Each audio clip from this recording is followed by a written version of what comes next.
একটা গায়ে থাকতো মোটা কমলা রঙের এক বিড়াল আর তার বন্ধু সাদা হাঁস। ওরা প্রথমে খুব খুনসুটি করত। হাঁসটা বিড়ালকে ফেলে দিত, বিড়াল হাঁসকে ঘোরাতো। একদিন বিড়াল ছুরি ধার করছিল, সেটা দেখে হাঁস ভয় পেয়ে গেল। বিড়াল বোধহয় ওকে রান্না করবে।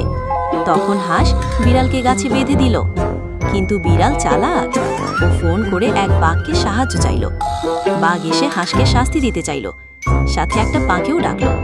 ওরা মোটরসাইকেলে করে এলো, কিন্তু রাস্তায় অ্যাক্সিডেন্ট হয়ে গেল।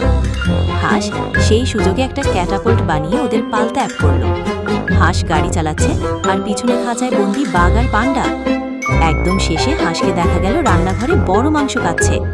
মানে হাঁসই ছিল সবকিছুর মাস্টার মাইন্ড।